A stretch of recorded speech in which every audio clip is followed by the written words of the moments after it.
అందుకే నేను మీకు మాటిస్తా ఉన్నా పోయిన 10 ఏళ్ళు కొన్ని తప్పులు జరిగినాయి నేను ఒప్పుకుంటా. కార్యకర్తలు ఉద్యమకారుల విషయంలో మనం ప్రభుత్వంలో పడి నీళ్లు ఇవ్వాలి, కరెంట్ ఇవ్వాలి, మనం తెలంగాణను పట్టాలెక్కియాలి, నెంబర్ 1 చేయాలి, అదే ఆగంలో ఉడికినాం. సొంత ఇల్లు కట్టుకుంటే ఎట్లయితే ఒక తదేక దీక్షతో పనిచేస్తామో అట్లా పనిచేసినాం. ఎందుకంటే కష్టపడి తెచ్చిన రాష్ట్రం, మన నాయకుడు ప్రాణాలు మరి పనంగా పెట్టి తెచ్చిన రాష్ట్రం. ఈ రాష్ట్రాన్ని నవ్వేటోన్ ముంగట జారిపట్టేట్టు చేయొద్దు అని చెప్పి 10 ఏళ్ళు తపస్సు లెక్క అభివృద్ధి యజ్ఞం చేసినాం. కానీ నేను మీకు మాటిస్తున్నా, వచ్చే 5 ఏళ్ళు అట్లుండదు. వచ్చే 5 ఏళ్ళు కార్యకర్తల అభివృద్ధి లక్ష్యంగా, కార్యకర్తలను మంచిగా చూసుకోవడమే లక్ష్యంగా పనిచేస్తాం. ఇదేదో మీ సప్పట్ల కోసం ఇంకో దానికోసం నేను చెప్తలేను. నేను ఎందుకు చెప్తున్నా అంటే 25 ఏళ్ళు నిండింది పార్టీ. ఇంకొక 25 ఏళ్ళు, ఇంకో 50 ఏళ్ళు పార్టీ ఉండాలంటే మూల స్తంభాలు మీరు, నిలబెట్టేది మీరు. నేనైనా రమేష్ అన్నైనా మేము ఇక్కడ నిలబడి ఉపన్యాసం ఇవ్వగలుగుతామో 100 మందిని కలవగలుగుతాం. కానీ గ్రామ గ్రామాన కేసీఆర్ గారి పేరు చెప్పి కేసీఆర్ గారిని గట్టిగా కాపాడుతున్నది, మాకు కొండంత విశ్వాసాన్ని ఇస్తున్నది మీరు. కాబట్టి వచ్చే 5 ఏళ్ళు నేను మళ్ళా చెప్తా ఉన్నా, వచ్చే 5 ఏళ్ళు ఏది మర్చిపోం. మనని ఇబ్బంది పెట్టినోని మర్చిపోం, మన మీద కేసులు పెట్టినోని మర్చిపోం, అట్లాగే మనతో నిలబడ్డోళ్ళని కూడా మర్చిపోము. తప్పకుండా నేను చెప్తున్నాను, కేసీఆర్ సార్ అంత మంచోన్నైతే కాదు. వచ్చే 5 ఏళ్ళు చిట్టినాయుడికి ఆయన బృందానికి సినిమా చూపెట్టే బాధ్యత నాది. పక్క ఇడిసిపెట్ట, రిటైర్ అయినా, పారిపోయినా, సప్త సముద్రాల అవతల దాక్కున్నా ఎవడెవడైతే మా కార్యకర్తలను సతాయించిండో ఒక్కొక్కని లెంకులాడి దేవులాడి తెచ్చి మీ ముంగట నిలబెట్టే బాధ్యత నాది. వదిలిపెట్టే సమస్య లేదు. ఇది నేనేదో ఊరికే చెప్పట్లేదు, గుర్తు పెట్టుకోండి. కానీ మళ్ళీ రమేష్ అన్న వాళ్ళని తీసుకొని రావద్దు, అన్న ఇవి మంచోడేనే అని మళ్ళీ తీసుకురావద్దు. ఎవడు లాగానో, ఎవడు దొంగనో, ఎవరి రంగేందో, రుచేందో, ఎత్తేందో, పొడువేందో అందరికి అర్థమైంది.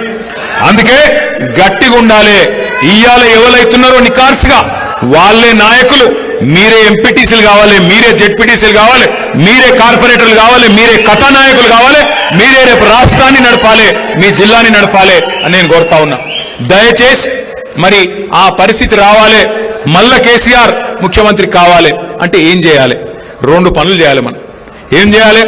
ఒకటి, తప్పకుండా మన మెంబర్షిప్ కార్యక్రమాన్ని సీరియస్ గా తీసుకోవాలి. అందులో మరి చాలు చేయజరా మెంబర్షిప్ కార్యక్రమాన్ని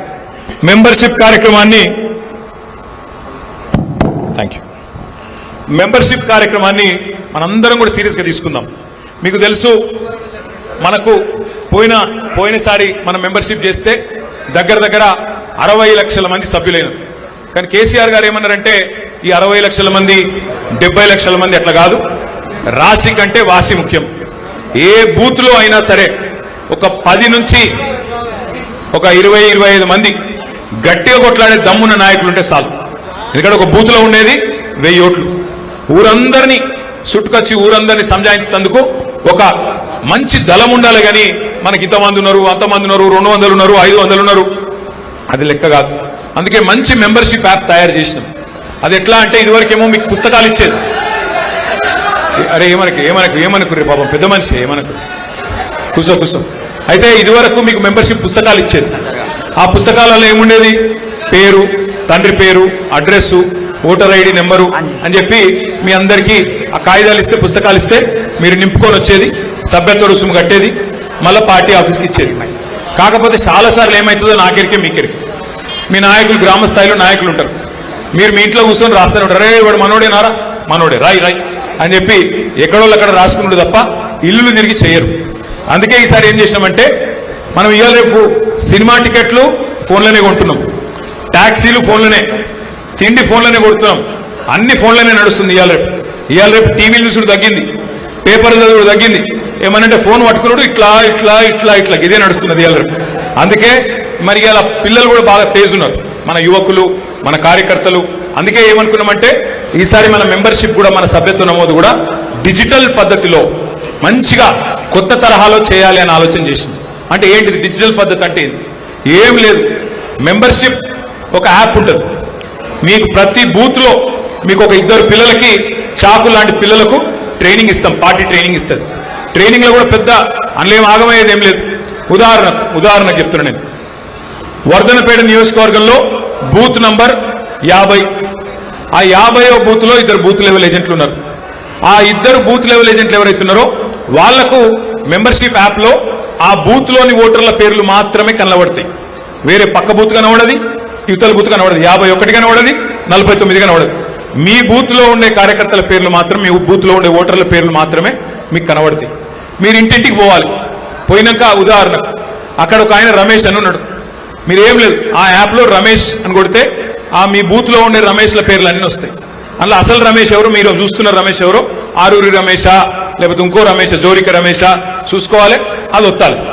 ఒత్తినాక ఆయన పేరు, తండ్రి పేరు, అడ్రస్, ఓటర్ ఐడి అన్నీ వచ్చేస్తాయి ఆటోమేటిక్గా. మీరు మళ్ళీ టైప్ చేసే అవసరం లేదు, ఆటోమేటిక్గా యాప్లోకి ఎక్కుతుంది. మీరు 2 పనులు చేయాలి. ఒకటి, వెంటనే ఆయన ఫోన్ నంబర్ తీసుకోవాలి.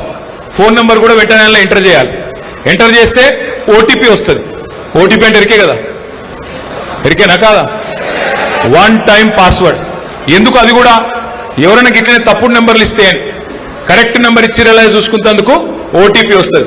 ఆ ఓటీపీ కొట్టంగానే ఆ ఫామ్ సేవ్ అవుతుంది. ఇంకోటి ఫోటో కొట్టాలి. ఫోటో వెంటనే అదే యాప్లో ఫోటో తీసుకోవాలి. ఫోటో అందులోనే ఉంటుంది. ఫోటో ఎందుకు, మీకు రేపు ఈ మెంబర్షిప్ తర్వాత ప్రతి ఒక్కరికి ఒక బ్రహ్మాండమైన కార్డు, డిజిటల్ కార్డు, మంచి కార్డు ఈరోజు ఇది చేసుకున్నాం కదా, ఇటువంటి కార్డు మీ అందరికీ ఇవ్వడం జరుగుతుంది. ఇది ఎందుకు, రేపు మనం అధికారంలోకి వచ్చిన తర్వాత ఈ కార్డు ఇట్లా మీరు కీసలు పెట్టుకొని ఏ ఆఫీస్కి పోయినా వాళ్ళు సల్యూట్ కొట్టి మీకు పని చేయాలి, మంచిగా గౌరవం ఇవ్వాలి, తప్పకుండా రేపు మంచిగా చూసుకోవాలనే ఉద్దేశంతో ఆ కార్డు. అట్లే ఇంకొక పని కూడా చేస్తున్నాం. ఇప్పుడు నేను చెప్పేది డేంజర్ ముచ్చట. చాలా మంది ఏం చేస్తారు, ఆడికాడికి ఎక్కడో అక్కడనే ఆయనతో నింపేస్తారు, అక్కడనే కూర్చొని నింపుతారు. ఈ యాప్లో ఏం పెట్టినామంటే ఈసారి మీరు ఎక్కడ ఉన్నారో తెలుసుకునే తందుకు ఒక బటన్ కూడా పెట్టినాం. ఆ బటన్ ఒత్తితే జీపీఎస్ అంటే తెలుసు కదా, లాటిట్యూడ్, లాంగిట్యూడ్, నువ్వు రమేష్ ఇటు ముంగట్టున్నావా, నీ ఇంట్లో ఉన్నావా, అది కూడా తెలిసిపోతుంది. ఇక తప్పించుకునే అవకాశం లేదు. నీ ఇంట్లో కూర్చొని నువ్వు మొత్తం సపరేట్ కలర్ మొత్తం రాసినవా, లేకపోతే నిజంగానే కరెక్ట్గా చేసినవా, ఇది కూడా తెలిసిపోతుంది. కాబట్టి మెంబర్షిప్ యాప్ ఏదైతున్నదో ఇది తొందరలోనే బూత్కి 2 చొప్పున మీకు ట్రైనింగ్ చేయడం జరుగుతుంది. దయచేసి మరి వర్ధన్నపేటలో గతంలో మీరు 1,00,000 ఓట్ల మెజారిటీతో గెలిచిన నియోజకవర్గం వర్ధన్నపేట, 99,000 చిల్లర ఓట్లతో గెలిచిన నియోజకవర్గం. మెంబర్షిప్ లో కూడా 282 బూత్లలో నంబర్ 1గా వర్ధన్నపేట నిలబడాలి. మరి దానికి బాధ్యత మీరే తీసుకోవాలని చెప్పి నేను మిమ్మల్ని అందరినీ కోరుతా ఉన్నాను. రమేష్ అన్న కంటే ఎక్కువ బాధ్యత మీదే. ఇంకొకటి, ఇక 2వ కార్యక్రమం, ఒకటి యూత్కే ఇస్తాం. యూత్ కాకపోతే ఫోన్ ఎవరికి నడిపిస్తుందిరా, మీకే నడిపిస్తుంది. 2వది ఎస్ఐఆర్ అనే కార్యక్రమం చాలా అవుతుంది. ఎస్ఐఆర్, ఈ ఎస్ఐఆర్ గురించి దయచేసి ఒక 5 నిమిషాలు జాగ్రత్తగా వినాలి. ఒక చిన్న ప్రజెంటేషన్ కార్యక్రమం ఉన్నది. ఈ